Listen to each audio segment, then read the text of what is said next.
Welcome to the War Room, gentlemen. I apologize for my dip in content creation. What I've come to find out in life is whenever you get on point, whenever you get on task, whenever you start to do the things that you are meant to do in this life, there's other powers that like to step in and throw a cock block in your situation. And once men can understand this, once you can understand that there are indeed two different forces at play in our world, you can understand how a lot of times whenever you find yourself in a really fucked up situation, when you were just kicking ass, there's a lot of times a reason for that. And I believe the reason for that is the darkness wants you to stay in the darkness. And so whenever you start doing anything that's going to move you toward a light, whenever you start doing anything that's going to change your life to where you are going to be a light in the world, the darkness will descend upon you. For myself, my own personal demons have been the ones who have led me to start to make this kind of content. And one of the things that I've noticed that every time that I get on path and I start to do things that are going to move me towards being the man that I've really truly wanted to be, there's always succubus Jezebel spirits that seek to enter into my world. Well, because I've grown and because I've matured so much, these type of things don't really have the same sort of effect on me. But when they do start to present themselves now, I like to retreat and I like to observe. I like to gain some insight as to why these things have brought themselves into my life, what I've done and what I need to do, what kind of steps that I need to make going forward. Now, in my hiatus over the couple of weeks that I've been off the grid, I've had the opportunity to run into a couple of the younger men that I've dealt with. One of them came, and it's always the sensei's greatest joy to see one of the young grasshoppers having had listened to the lessons and the ass whoopings that were taken in the dojo. But one of the things that I've come to really start to grasp and start to analyze was the dominance of the incel and the beta and really overall weak men. And I think if we're really honest about it, if we really step off of our American bravado step and just be honest, pretty much all of us have suffered some sort of pain, some sort of loss. That's how you end up in the manosphere. That's how you end up taking the various pills. And so really this is for most men, in particular those who have tried to remain hopeful and finding something that's just not absolute horse shit. Now, when I was a younger man, one of the things that I heard at a really young age, probably around in high school, the older guys, there were different things that were just mantras, like treat whores like queens and queens like whores. And then the other one was some of the best chicks to deal with were those who had daddy issues. There were others like cops and preachers' kids, but other ones, like there was a very bunch of other ones, but this one was very, very telling. Girls who had daddy issues. Now, when I was a freshman in college, I remember one of the girls that was an athlete in the same dorm that I was in. She asked me to go back to her hometown with her to help her pick up the rest of the things to finish out her dorm room. Well, because I was just a horny teenager, all I was thinking about was getting back to her dorm room and doing what we were doing. And so I went along the ride, ended up in Dallas, and when we drove up, she mentioned that her dad was home. Well, this kind of mortified me for some reason, but I didn't say anything. But I remember I walked in the house, and this imposing man stood up and basically took my hand in his baseball catcher's mid-hand and squeezed it and gave me this look. And I'll never forget the look that this man had, because it was very piercing. It was very, very piercing. And for the next hour, this man asked me just different questions that made me very uncomfortable. He wasn't just a big man. He was a man. He was a man. And while my father was an imposing figure, this man was different, because this man, he seemed to have other qualities. While it was very apparent that he could smash, he also had a tenderness. There was a quality about him that was very foreign to me. And I remember being just terrified the whole time I was at this girl's house. I said very little. I tried to make myself as small as possible because I didn't have any of the answers that this man, that what he was seeking. I didn't know how to answer his questions. When we got back to the dorm rooms, she was very different. She couldn't be more different than she was before we left. She didn't give me any explanation. She just seemed a little bit sad, a little bit put off, and a little bit annoyed that I thought that nothing had changed. Well, needless to say, after I left the dorm that day, I didn't really talk to her anymore.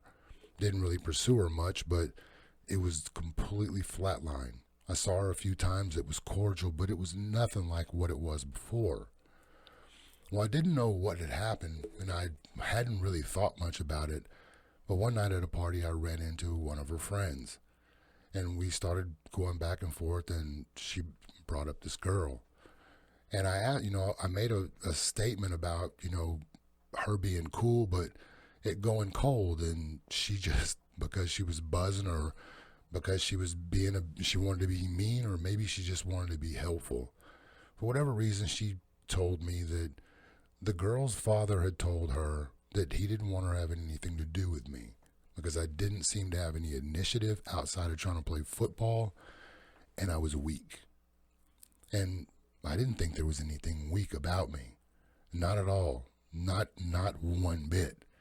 And it fired something up inside of me, but I knew that physically I was no match for this man. But I think the thing that was really the most irritating to me was a real subconscious knowledge that he was right. Because I didn't have any experience with this type of masculinity.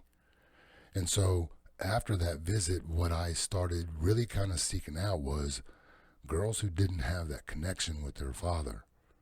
And I went on a rampage. I had a whole spiral notebook page with 2 columns of girls that I could call at any point in time. And none of them had fathers that were imposing men. None of them had fathers that would really be a challenge at all. And the ones who did, the girls were so defiant, they were willing to oppose dad's will. And so I went after these broken, hurt women, and it was fun, but it was also destructive. It was completely destructive because I was broken myself. And the reason why the girl who had a stable father, the reason why that situation terrified me, and the reason why this man told his daughter don't have anything to do with that boy, was because I was weak. I had no guidance whatsoever outside of wanting to run my head up against some other dude. There was no plan after football. That's all there was. It was just that. And when asked what my 5-year plan was, it was just to play football for the next 5 years. So 4 years in college and hopefully get picked in the draft. The fucking delusion of dummies. And so I went after these girls, these women, these broken projects over and over again. And then right before my grandfather passed away, right before I went to prison, I remember him telling me something. And that is one of the mantras that I give my men today, the ones who find themselves in the incel category, the broken betas, and the men who find themselves fractured and confused. He told me, you need to stop picking these girls that you like and start accepting the girls who like you. I didn't understand that as a young man because to me, I wanted the cheerleader girl. I wanted the pretty girl. I wanted the hot girl. I didn't understand everyone else did too. But those were simpler times. Those were simpler times when you actually had to be a human being, a human doing, instead of just being a human pretending. Today, we don't have any really connections with anybody. And when you find yourselves diving into apps and social media and all of the bullshit that comes with a society that is completely off the rails, you find yourself frustrated. Because even fat girls have dudes that are totally embarrassed to be seen in any form of light with them, willing to come and let them at least blow on them a little bit or bend over the couch as a warm-up tool or just a better alternative than rubbing one out. And this conflates these women to believe they have value, along with the ability to look at heroes like Tess Holliday. But there's no equality in this world because there's no male version of Tess Holliday. So I think that a lot of men who find themselves on this broken path are men who seek women that they like. You're always going to seek Tinkerbell when you live your life like Peter Pan. Incels and betas and weak males need to do one thing first, and that's harden the fuck up. It's emotionally, it's physically, it's spiritually, it's personally. You got to stop living so emotionally and reacting so emotionally about things that happen. Instead of dealing with it in a feminine perspective, stuff that shit and analyze details and facts and organize a plan to move forward. Don't cry and blame your mom or your dad or your circumstances or these are choices that you make. And when you go after what you like, when you're a broken man, what you're going to get is really more of the same. Because this is what I figured out.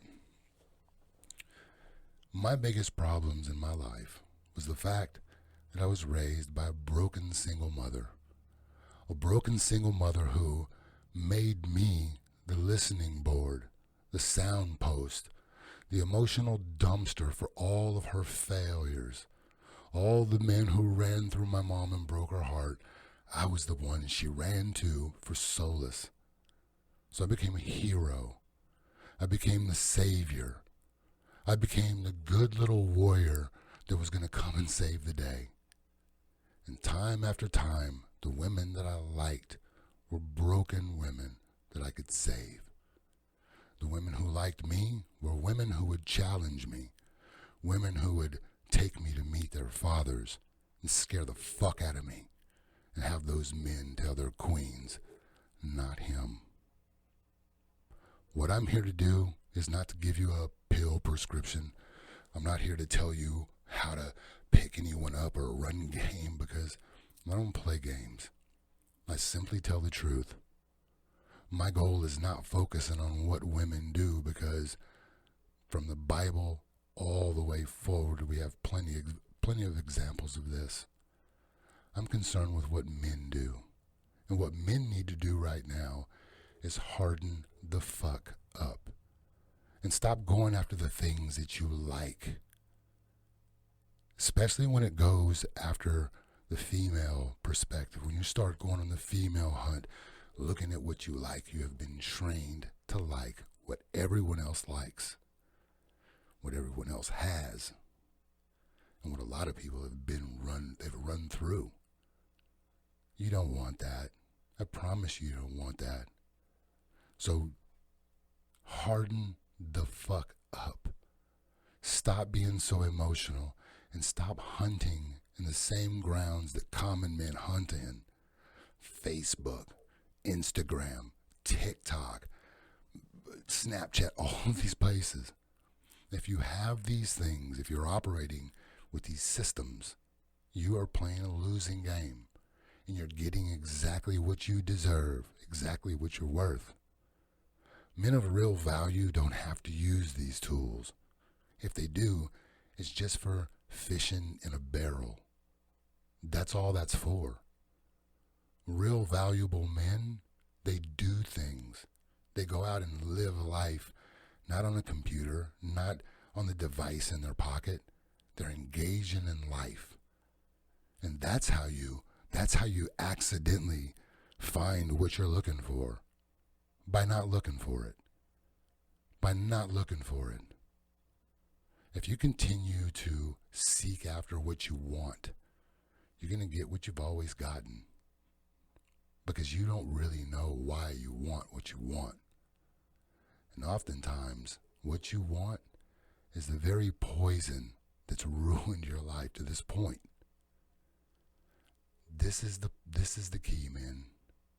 Harden yourself up. Stop being emotional. Put yourself in circumstances that are difficult and learn how to get yourself out of it without throwing a fit or a tantrum or quitting. And stop chasing Tinkerbell. Get off of these social media platforms where women are whoring themselves out. And your attention is the currency. Take yourself out of the game. Put the focus on yourself and not on attaining some slit from some broken woman. Engage in life. Enjoy yourself. Go have fun. And in doing that, you're going to find the things when you're not looking for them. You'll find things organically. And you won't have to chase anything. Because a woman who really wants you should chase you. And she'll make sure that there's a no doubt that you're the person that she wants to get to know. But once you find this person, the next key is you got to keep your dick out of her. This is going to be hard, man. This is going to be hard because if it wasn't, you would have already done it. But if you can bite down on your mouthpiece, turn around from the shit you've been running from, take a real good, honest look at yourself and ask yourself, would you take yourself into battle? Would you want you holding your six with the man you think you are? That's the number one thing simps and incels need to look at. How did you get there? You got there by chasing the things that you wanted, and you've gotten exactly what you were worth.